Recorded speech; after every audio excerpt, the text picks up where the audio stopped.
Bismillahirrahmanirrahim. Alhamdulillahi Rabbil Alamin. Wassalatu wassalamu ala rasulihil amin, Nabiyyina Muhammad ibn Abdullah wa ala alihi wa sahbihi wa man sar ala nahjihi wa ihtada bihadihi wa istanna bisunnati ila yaumiddin, amma ba'd. Alhamdulillah, muslimin dan muslimat, para jemaah sekalian, kita pada malam ini ialah malam yang ke-7 daripada bulan Ramadan 1437.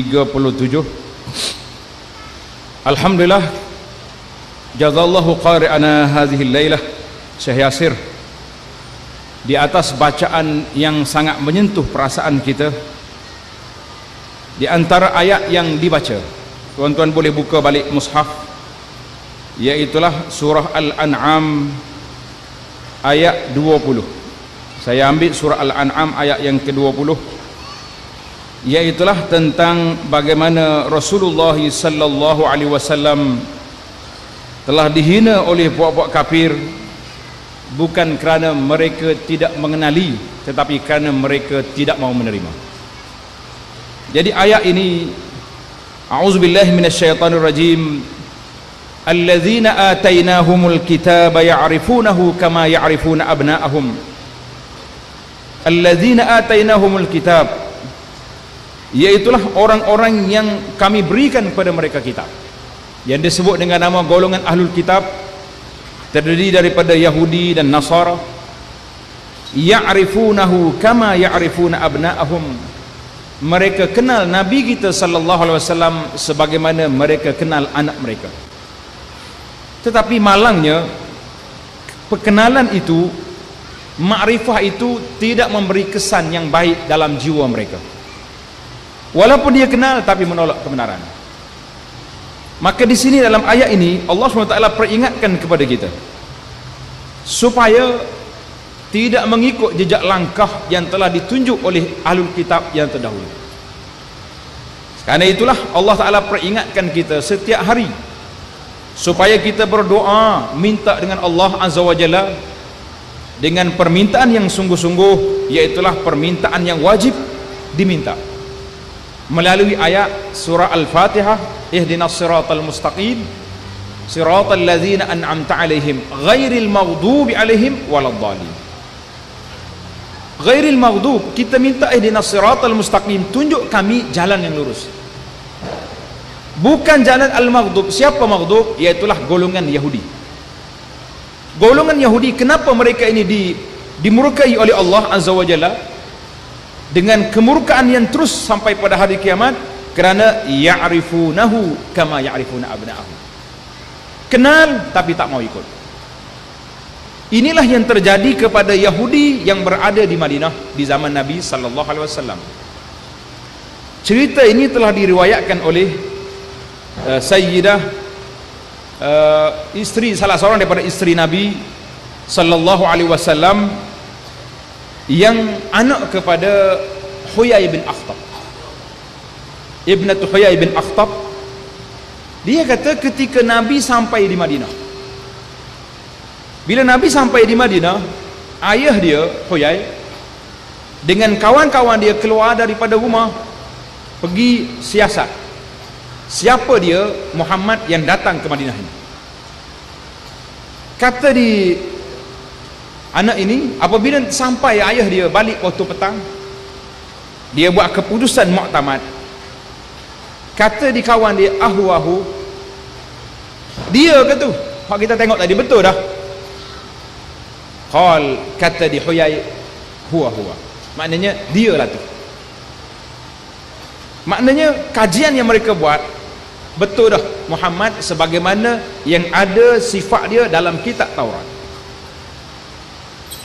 Kawan dia tanya, fama mauqifuna, apa sikap kita? Tuan-tuan boleh tengok bagaimana kerah kepala mereka. Apa sikap kita? Dia kata, kita akan lawan dia mahyi itu selagi aku hidup. Ini menunjukkan bahawa Apabila manusia ini tidak boleh menerima kebenaran, maka mereka masuk dalam golongan al-maghdubi alaihim, golongan jadi murkai oleh Allah Azza wa Jalla, sebagaimana yang telah ditunjuk oleh Yahudi. Tahu Nabi, dia tahu, tapi tak mau ikut. Maka satu lagi golongan yang berbahaya kepada kita, iaitulah golongan Nasara, yang menjadi ad-dhalin, pelopor kepada ajaran sesat.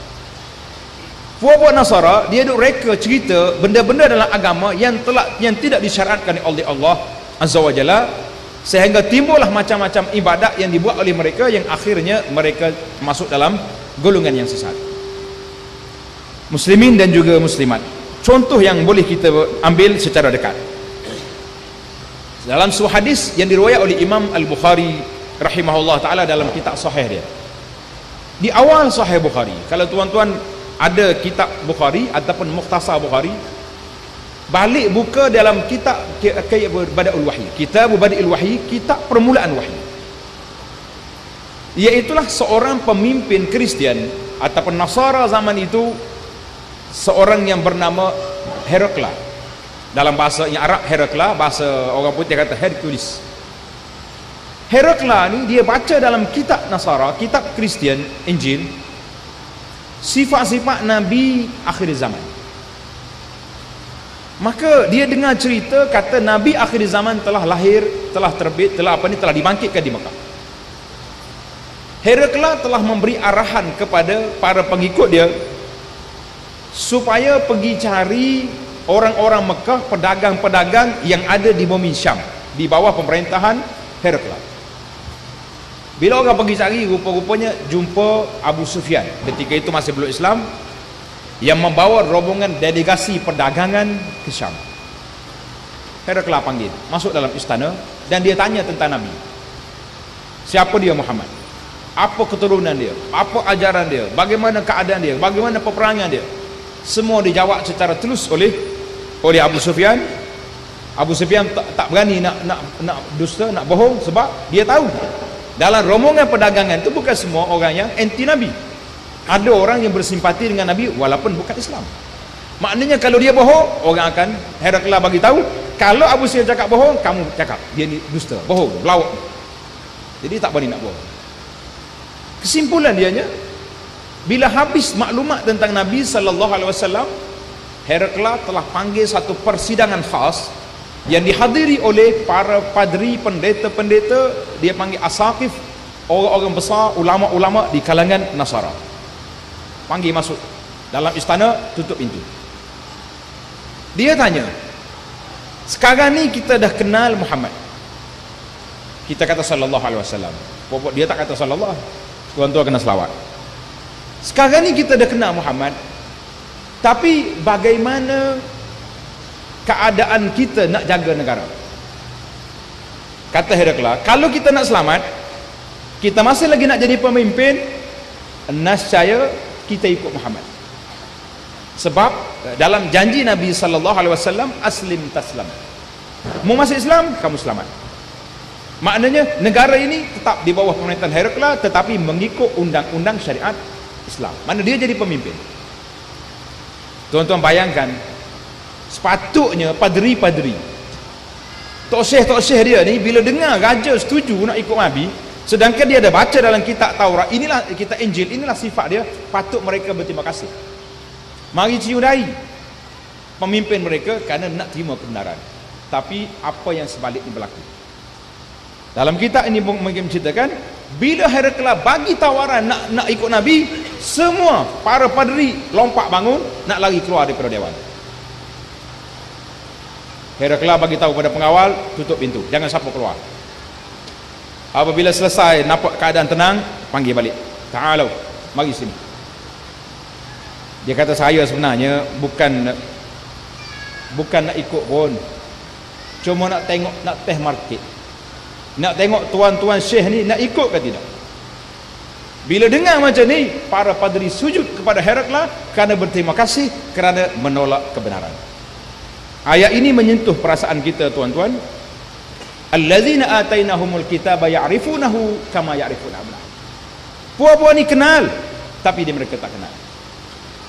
Maka dalam doa yang kita baca pagi, petang, siang, malam yang kita baca, ihdinas siratal mustaqim, biarlah melekat dalam hati, biar masuk dalam jiwa kita, biar masuk dalam hati kita perasaan kenapa bila kita terima kebenaran, kadang-kadang kita buat macam tak terima. Kita tak tolak, tapi buat tak tahu. Tuan-tuan muslimin dan muslimat, para jemaah sekalian, bila mari bulan Ramadan, kita daripada awal Ramadan, saya malam ni saya tak nak ulang lagi hadis-hadis yang telah dibaca oleh penceramah kita yang lepas, kerana sudah banyak. Ramadan ni bulan yang diberkati, syaitan diikat, Allah nak suruh jadi kita bertakwa. Cukup mekanisme untuk menjadi seorang manusia yang bertakwa kepada Allah Azza wa Jalla, tetapi kadang-kadang kita buat macam tak kenal. Sehingga saya buat perbandingan yang simple, iaitulah apa benda yang ajaib di bulan Ramadan ini, apa yang pelik. Ada orang beritahu, dia kata, ustaz, yang pelik bulan Ramadan ni, ada orang yang bersungguh-sungguh pergi solat tarawih tapi lemah solat berjamaah. Solat jemaah tak pergi, zuhur asar tak pergi. Oh, tapi kalau tarawih sarpan. Bukan tuan-tuan sini ni orang jauh belakang ni, insya-Allah. Dia kata benda ajaib. Sedangkan kita sudah tahu salatul jamaah, salat fardu lebih baik daripada salat sunat. Tapi kita nak jaga salat sunat lebih daripada jaga salat fardu, maka ini juga satu benda yang tidak baik. Bila tuan-tuan pergi ke masjid, kita sudah tahu dan kita sudah belajar tentang kelebihan saf awal. Tapi sahabat masjid insya-Allah tak sampai lagi. Saya pernah interview seorang imam, kata, Pak Imam berapa tahun dah jadi imam? Dia kata, tak lama ustaz, baru 30 tahun. 30 tahun jadi imam. Pernahkah tidak berlaku pengundian orang pakat nak berebut sarpan? Tok Im yang kata, insya-Allah sampai kiamat tak jumpa lagi. Maknanya kita tahu tapi buat tak tahu. Kita sudah reti tapi buat tak reti. Ya, inilah yang jadi masalah. Sebab apa? Kerana kita terumbang-ambing di antara dua golongan, Yahudi yang memesongkan kita dengan berbagai-bagai cara, Kristian yang menyesatkan kita dengan berbagai-bagai perkara. Para jemaah sekalian, bila mari bulan yang besar ini, kita cubalah ambil pendekatan sehingga Ramadan itu diambil daripada perkataan ar-ramdu dengan makna panas. Kenapa? Apa yang panasnya bulan Ramadan?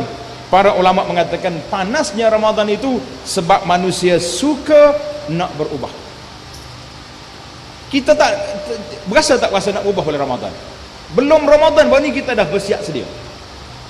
Aku ni masuk bulan puasa ni, insya-Allah nak jadi orang baik, nak jadi orang tu, nak jadi orang ni. Sebab apa? Sebab kita sudah nak jadi orang baik. Sehingga para ulama mengatakan, kalaulah di bulan yang baik, syahrun tayyib inda tayyibin, di saat manusia semua jadi baik, tiba-tiba orang yang tak jadi baik, maka bila nak jadi baik? Itulah yang dikatakan supaya kita beringat dan berhati-hati, supaya kita duduk dalam keadaan yang baik dan kita tidak terjebak dengan apa yang dilakukan oleh orang-orang yang terdahulu. Itu di antara ayat yang saya baca. Kemudian saya ambil satu lagi ayat untuk para jemaah tadabbur. Ini dalam sudut uslub dia panggil tadabbur ayat. Ambil satu ayat, kita bincang. Kalau saya nak tafsirkan ayat yang dibaca oleh imam, memang cukup menarik. Tetapi cukuplah tuan-tuan kita ambil satu dua ayat untuk perbincangan. Ayat yang kedua untuk ditadabbur, buka surah Al-An'am ayat 68. Ayat 68. Tanda dalam Quran masing-masing ataupun tanda dalam nota masing-masing, iaitulah wa idza ra'aital ladzina yakhuduna fi ayatina fa'arid anhum. Wa idza ra'aital ladzina yakhuduna fi ayatina, apabila kamu lihat orang duk bermain-main dengan ayat kami. Hari ini tuan-tuan kita rasa cemas apabila ada segelintir manusia ni duk bermain-main dengan undang-undang syariat Allah Azza wa Jalla.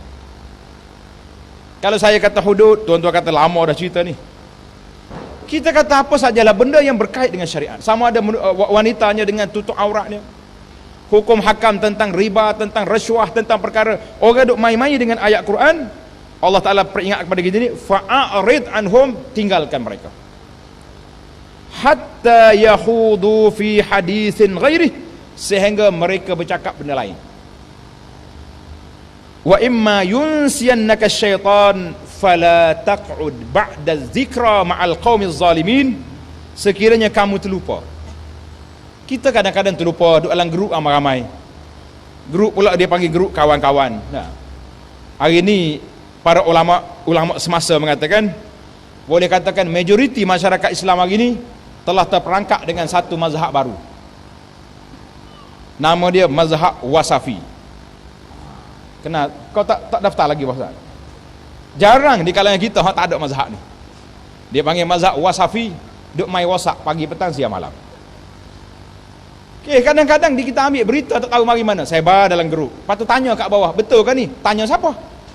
Sama-sama grup kita yang tak tahu apa, tanya siapa nak tanya? Kalau nak tanya seorang sama seorang kepada mana-mana ustaz yang kita percaya, tanya boleh 10 orang ustaz, mungkin dalam ramai-ramai ada seorang yang beri jawapan. Ada seorang yang akan beri jawapan. Maka kenapa kita nak sebar dulu baru kita tanya betul tak betul?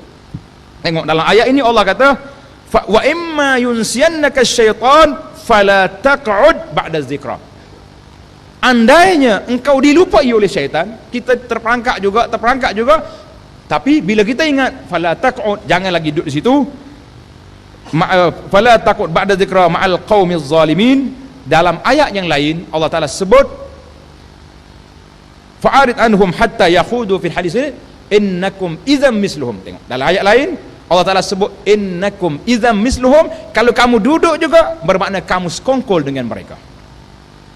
Hari ini tuan-tuan dan puan-puan secara realiti, mazhab baru yang tersebar dalam dunia hari ini iaitulah mazhab Wasafi yang saya sebut. Orang nak buat grup macam-macam.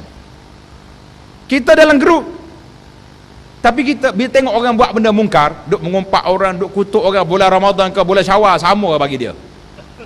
Tak kira lah grup Pak Haji ke grup ahli masjid, serupa belaka. Duk mengumpat orang belaka. Allah kata apa? Fala taq'ud ba'da zikra. Kalau kita dah ingat, jangan duduk lagi dalam kumpulan ini. Innakum idzam misluhum. Ketika itu kamu jadi seperti mereka, maknanya kita share sama dosa yang dibuat dalam kumpulan yang tersebut. Inilah ayat yang kita tadabbur pada malam ini para jemaah sekalian. Mudah-mudahan Allah SWT beri kepada kita kepahaman yang baik tentang ayat-ayat. Sebab itulah eloknya, alhamdulillah setakat yang saya dapat maklumat, apa yang nak dibaca oleh imam di sini sudah diketahui. Dia akan baca daripada ayat berapa kepada ayat berapa. Eloknya lepas maghrib kita cuba ambil Quran, pegang Quran yang ada terjemahan yang kecil-kecil ni, baca dulu satu sekali. Biar dia baca kita terasa. Banyak ayat-ayat yang dibaca oleh imam tadi menyentuh perasaan. Boleh menitiskan air mata bagaimana Nabi SAW dikenali tapi dihina. Sehingga kan ke tuan-tuan yang pergi haji, yang pergi umrah, di antara bacaannya apabila kita naik atas Bukit Safa, apa yang kita baca? Duduk atas Bukit Safa kita berdoa, mengangkat tangan ke arah kiblat. Allahu Akbar, Allahu Akbar, Allah. Sebab apa? Sebab di sinilah di antara tempat Nabi kita dihina. Nabi kita dicaci, dimaki oleh kaum kafir. Maka apabila Nabi dapat kemenangan naik atas Bukit Safa, Nabi kita bertakbir Allahu Akbar, Allah Ta'ala yang maha besar. Semua kafir-kafir yang telah menghina aku dulu, semua tunduk di bawah Bukit Safa menanti apakah hukuman yang akan dijatuhkan oleh Nabi SAW. Maka ayat Quran yang kita baca, ayat yang hidup. Sebab dia akan menghidupkan hati kita apabila kita memahami isi kandungan. Tapi kalau kita setakat dengar saja tak dapat, maka kita dapat pahala mendengar dan membacanya. Alhamdulillah. Muslimin dan muslimat para jemaah sekalian, itu sajalah yang dapat kita ulaskan, 2 ayat daripada apa yang dibaca oleh imam pada malam ini.